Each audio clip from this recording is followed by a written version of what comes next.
ভোটের আগে তুলকালাম বাঁধল হাওড়ায়। বিজেপির প্রচার চলছিল এবং সেই প্রচার চলাকালীন বিক্ষোভ তৃণমূলের, পাল্টা আবার শাসক দলের পার্টি অফিস ভাঙচুরের ঘটনা। দ্বিতীয় দফার ভোটের আগে এভাবে হাওড়ায় ব্যাপক উত্তেজনা ছড়ালো।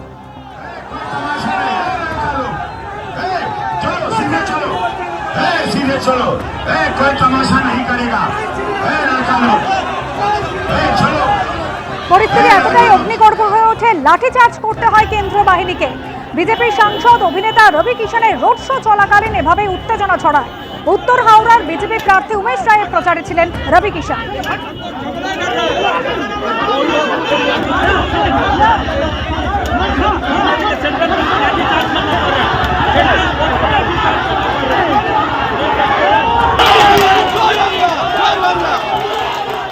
ঠাকুরনগরে গিয়ে তৃণমূলকে উদ্দেশ্য করে আক্রমণ শানিয়েছেন প্রধানমন্ত্রী। 15 বছর আগে বামাটি মানুষের কথা বলে ক্ষমতায় এসেছিল তৃণমূল। এখন আর বামাটি মানুষের কথা বলে না তৃণমূল সরকার। এখন মায়ের চোখে জল, অনুপ্রবেশকারীদের দখলে মাটি আর রুটির টানে ভিন রাজ্যে যাচ্ছে মানুষ। আর কি বললেন প্রধানমন্ত্রী, শোনাবো। 15 साल पहले टीएमसी मां, माटी और मानुष की बातें करके सत्ता में आई थी, लेकिन अब इनके मुंह से मां, माटी और मानुष ये शब्द तक नहीं निकलते। आखिर क्यों? क्या कारण है? मैं कारण आपको बताता हूं। साथियों, ये टीएमसी वाले अगर मां, माटी और मानुष की याद दिलाएंगे तो इनके पाप सामने आ जाएंगे। टीएमसी की निर्ममता ने मां को रुला दिया, माटी को सिंडिकेट और घुसपैठियों के हवाले कर दिया और बंगाल के मानुष को पलायन के लिए मजबूर कर दिया। প্রধানমন্ত্রী বলছেন যে এখন আর মামাটি মানুষের কথা বলে না তৃণমূল সরকার। মায়ের চোখে জল, অনুপ্রবেশকারীদের দখলে চলে গিয়েছে মাটি আর রুটির টানে ভিন রাজ্যে যাচ্ছে মানুষ। ঠাকুরনগরের সভা থেকে এভাবেই তৃণমূলকে আক্রমণ শানিয়েছেন প্রধানমন্ত্রী নরেন্দ্র মোদী। পাল্টা কুণাল ঘোষ আবার কি বললেন, রাখবো আপনাদের সামনে।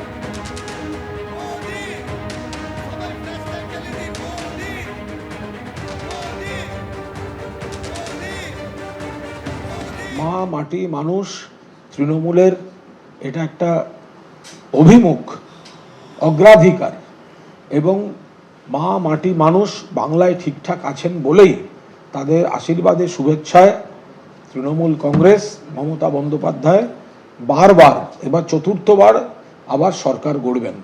সারা ভারতবর্ষের মায়েরা কাঁদছেন, সারা ভারতবর্ষের মাটি সূক্ষ্ম রুক্ষ হয়ে দুর্দশার মধ্যে পড়েছে এবং সারা ভারতবর্ষের মানুষ তারা চরম আর্থিক চাপ এবং বিপন্নতা রয়েছেন। তার সবথেকে বড় উদাহরণ, যখন লকডাউন চলছিল করোনাকালে, সারা দেশের মাথাপিছু আয় কমে গেছিল, একমাত্র পশ্চিমবঙ্গের বেড়েছিল।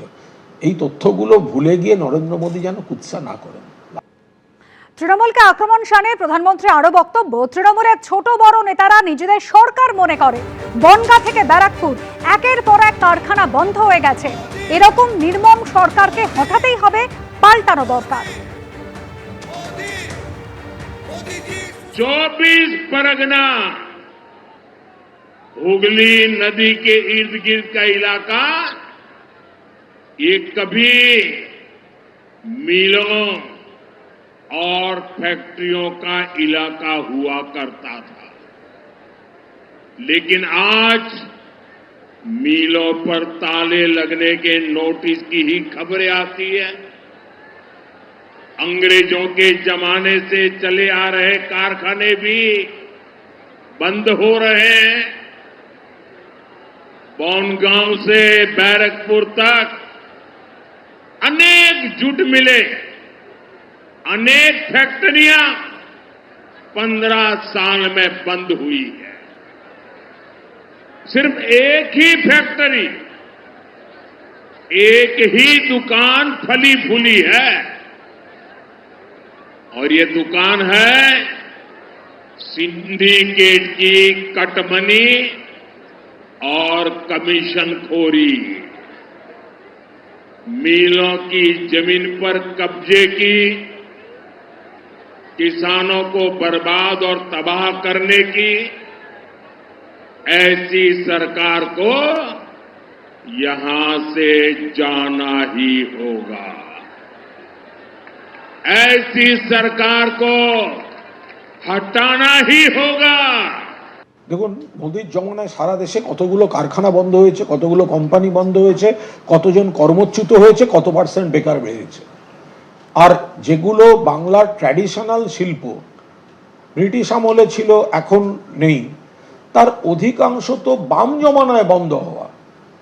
আধুনিকীকরণ হয়নি, উগ্র ট্রেড ইউনিয়নিজম ছিল, ওখানে ট্রেড ইউনিয়ন কথায় কথায় ধর্মঘট, বন্ধ, ঘেরাও, ম্যানেজার খুন, শ্রমিক খুন, এই করতে করতে কোমর ভেঙে গেছে। তার সঙ্গে মমতা বন্দ্যোপাধ্যায় সরকারের কি সম্পর্ক? এখন তো নতুন করে রিভাইভাল হচ্ছে, পুরনো যেগুলো সংস্থা সেগুলো যেমন জেগে উঠছে, আবার মেধাভিত্তিক আইটি বা নতুন যে শিল্পগুলো সেগুলো সব আসছে। এবিপি আনন্দ, এগিয়ে থাকে, এগিয়ে রাখে।